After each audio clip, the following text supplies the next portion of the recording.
Well, long wind. It's a mouthful.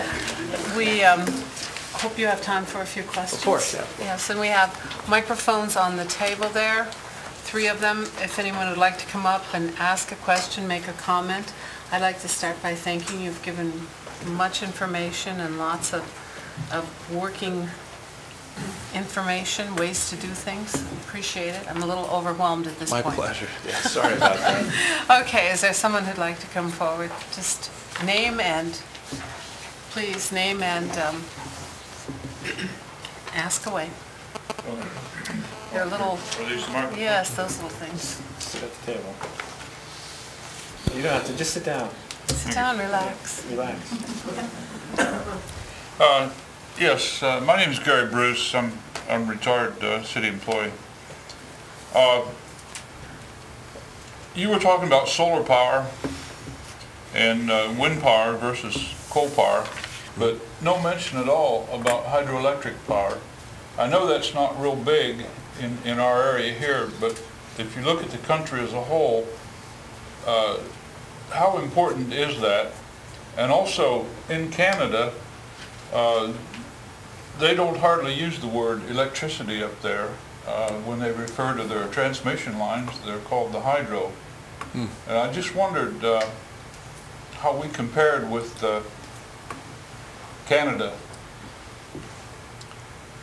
The hydro, I certainly wouldn't want to neglect it. In California, hydro is not classified as a renewable resource because of the impacts on ecology, on the rivers, and so there are, it's somewhat controversial, but hydro is not classified as renewable, and so we don't include it as a renewable large hydro as a renewable resource. The hydro also causes significant mercury contamination in fish. Mercury is another major problem. The mental retardation in children in the United States is shocking, and the toxic level of mercury toxicity in U.S. rivers is virtually ubiquitous. And so it's somewhat of a sensitive issue around hydro.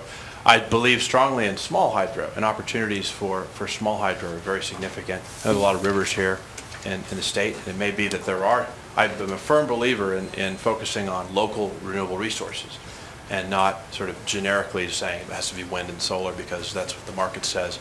So my company has no clients in the state of Ohio, so I've never surveyed the resources here and couldn't credibly answer the question about the feasibility of hydro here. But just to make that distinction between large hydro and small hydro, large hydro has its own problems. It also, because of the biomass impacts of hydro, it actually releases significant greenhouse gases when you build dams. And so from a carbon perspective, it's a somewhat limited opportunity and with some negative side effects, but I certainly wouldn't want to contest the potential importance of hydro in the state. I just couldn't comment on it because I haven't studied it. Okay, I just was wondering how we compared with Canada. So. In terms of the resource, or in terms of hydroelectric power capacity? I know the history here, of course, for more than 100 years has been coal. Yes. And so, while it's coal here, I would think that it's hydroelectric power in Canada. It is. Yeah. They also have more oil than Saudi Arabia, so that's part of the reason their economy is booming while ours goes in the tank, because they've got all that hydro and all that oil. But and I don't know. I just don't know what the resources. Perhaps others in the room might know. This is a local resource, so there may be activists out there that are aware of what there is, but I have not studied it. Thank you. Scary. There's some others over here. There's another one right over there if you want to come. Nancy, Paul and I have a one-page handout. Sure. Well, as a follow-up on this hydro question, you did some work in northeast Ohio. And it's my understanding that some of that comes from the Niagara Falls. So aren't we now getting some parts of Ohio from hydropower? And what does the mercury pollution problem have to do with the Niagara Falls? I did not work for NOPEC. So in Ohio, my role is limited to helping draft the law that authorizes community choice aggregation. That's it. If NOPAC takes hydropower, I've not heard about it. I was just up at Niagara because I went up to Ontario and passed through Niagara. The mercury comes from the soil. I did work when I worked in the Massachusetts Senate. Hydro-Quebec came down, and the Native American tribes that lived up in the flooded areas of Quebec came down to the United States, trying to persuade the state governments on the East Coast to refuse to take their power because of the impacts on fish. And there is mercury in the soil, and when flooding occurs, the mercury rises into the water and the fish consume it. So the mercury toxicity in fish is caused by these dams, and it has made it impossible for those Native Americans to fish and to live off of fish. Much of the mercury that's in the soil, obviously, was delivered there by coal. But it just so happens that a secondary effect occurs with hydro where it becomes waterborne and the fish consume it. And so part of the reason why virtually all rivers in the United States are considered unsafe for pregnant women to eat the fish in is a result of that combination of coal plant mercury ending up in the rivers. Go ahead.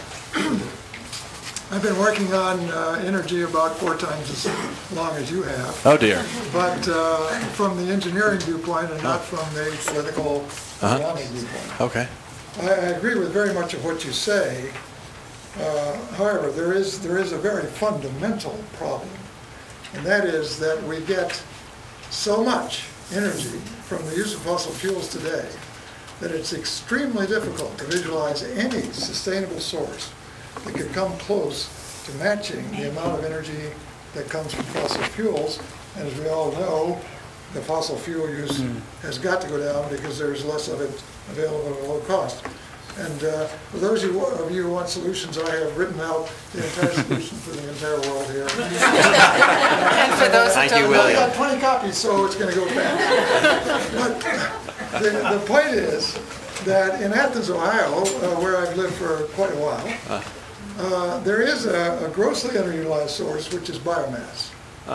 And when you look at this, the possibility of converting biomass into methane or what is called wood gas and driving vehicles with it, you can visualize a sustainable community at a very much lower level of energy, I must say, at a very much lower level of energy, which will in fact be sustainable for a more or less indefinite period of time if we use the resources we have today in a smart manner. And I'm very much hoping that some entrepreneurs will look at these papers I've written and start the businesses to do this. I'm not going to do it. I'm not a businessman, I'm an engineer, but there are enormous opportunities here to do something worthwhile. And I do agree with most of what you say. It's a little bit light on the engineering side. Of course, that's my own prejudice. No, I agree with the notion that you can't really replace the fossil fuel system with green power supply.